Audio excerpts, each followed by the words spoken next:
It's 3:17 a.m. and you have been standing in front of your bathroom mirror for the past 40 minutes rehearsing for tomorrow's client presentation. This is the 47th time you have gone through all these slides. You know every word, every transition, every data point. But here's what you also know. And that's what keeping you awake. When that VP asks you a tough question tomorrow, and when all eyes turn to you in that Zoom call, you are going to freeze anyway. All this preparation, it won't matter because it never does. If you have been in this exact situation, then what I'm about to show you is going to change everything. Because the problem isn't that you are not preparing enough. The problem is that you are preparing for the wrong thing. Let me ask you something. How many hours did you spend preparing for your last big presentation? 10 hours? 15 hours? Maybe 20? And how did it go? Here's what probably happened. You spent days building the perfect slide deck. Every chart was precise.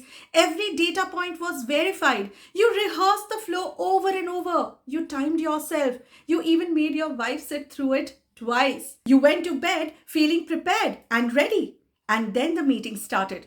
The first 3 minutes went okay. You were following your script and then it happened. Someone asked you a question and you knew the answer, but something about that moment, that silence, everyone waiting, your mind went blank. You started answering, but the words came out wrong. You used actually 3 times in one sentence. You forgot the technical term you needed. You saw that look on the client's face, confusion, impatience, and you finished somehow, got some polite nods, got some good job messages on Slack, but you knew they weren't impressed. And here's the worst part. You spend the next 3 days replaying every awkward moment, every fumbled response, every time you said basically or you tell yourself, next time I'll prepare more. But you already prepared more than anyone else.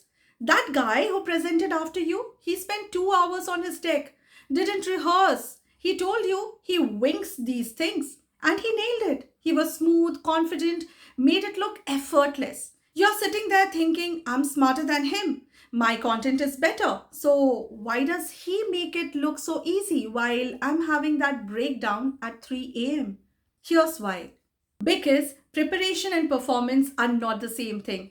Until you understand this, you will stay stuck in this cycle, over preparing, underperforming, and wondering what's wrong with you. Here's what nobody tells you about communication. It's not about knowing what to say. You already know what to say. That's not your problem. Your problem is when pressure hits, when that VP asks a question, when you feel all eyes on you, your brain shifts into a different mode. Your prefrontal cortex, that part which handles thinking and language, gets suppressed. Your amygdala, the fear center, takes over. Because rehearsing in your bathroom has zero pressure, no judgment, no consequences, and your brain performs beautifully. But in that high stakes meeting, your brain chemistry literally changes. All that preparation stored in wrong part of your brain. Think of it like this. You are learning to drive, you read every manual, you watch every video, you can explain how a car works perfectly, but you have never sat in the driver's seat with traffic around you. Then someone says, drive us to the client meeting. Now in Bangalore traffic, what happens? You panic. Because knowing about driving and driving under pressure are completely different skills. That's what's happening with your presentations. You're preparing the knowledge what to say, but you're not training the execution, the ability to deliver clearly when your heart is racing and your mind is screaming. Here's the truth nobody wants to hear. More preparation won't fix this. You could spend 50 hours instead of 20. It won't matter because you're not training for the actual game. You're training for a simulation with no pressure and no stakes. The skill you need isn't knowing your content better. The skill you need is performing under pressure. And that has to be trained completely differently. Let me show you what changed for Rajesh. Rajesh, a senior solutions architect, 10 years of experience, brilliant technically, but stuck at senior level for 3 years because every time he presented to leadership or clients, he bombed. Not because he didn't know his stuff, He was preparing exactly like you. 20 hours, slide decks, rehearsing in the shower, and then freezing in the actual meeting. When he came to me, he said, I just needed more confidence. And I told him, you don't have a confidence problem. You have a training problem. And here's what we did. First, we stopped the 3 a.m. bathroom rehearsals completely because those were training the wrong thing. Instead, we created pressure in his practice sessions. Here's how. We recorded him presenting on video and he had to watch himself immediately after. This is completely different from rehearsing in front of a mirror. When you know you're being recorded and you have to watch it back, your brain feels the pressure. Your self-awareness kicks in. The stakes feel real. Then we added unpredictable interruptions. He would set random timers on his phone. 1 minute, 3 minutes, and 5 minutes. When the timer went off, he had to pause and answer a tough question. He had written down earlier something the CTO might actually ask. No preparation for when it would come, just interruption and immediate response. Third, we made him practice standing up, camera on, and as if he is in an actual meeting, not sitting comfortably, not in casual clothes also. Full setup like the real thing. This puts his body under the same physical pressure it would feel in the actual presentation. And here's what he noticed when he watched his recordings. When pressure hits, his sentences got long and confusing. He used filler words. His voice dropped. He avoided looking at the camera. None of this showed up in his bathroom rehearsals. So we trained different skills. How to structure answers in 60 seconds when your mind is racing. How to pause instead of filling silence with mms and actuallys.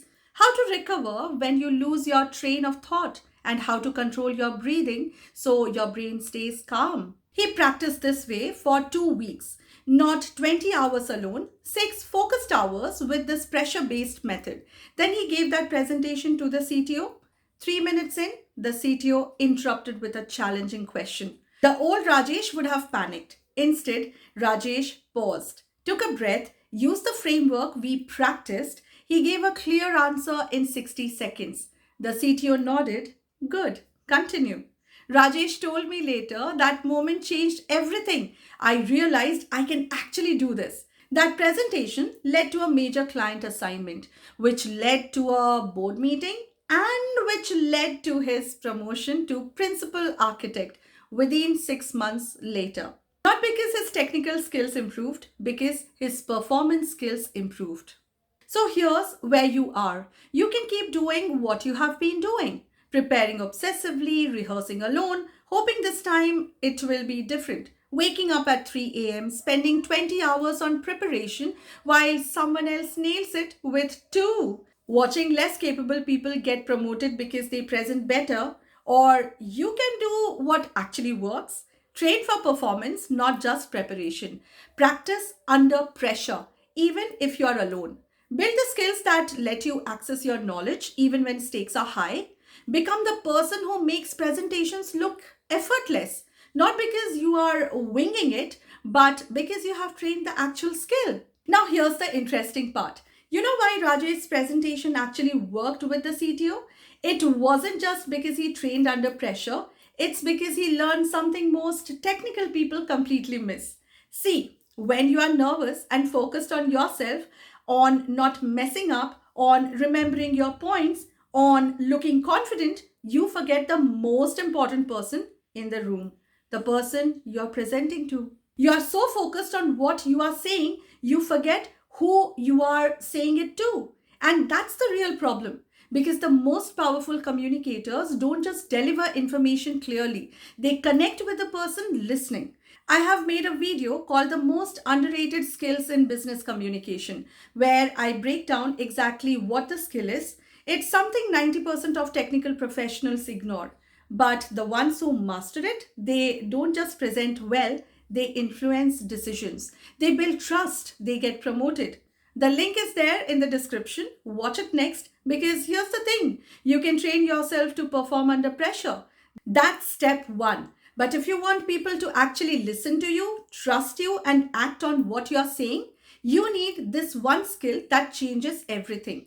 Click the link, watch the video. I'll see you there. Happy learning.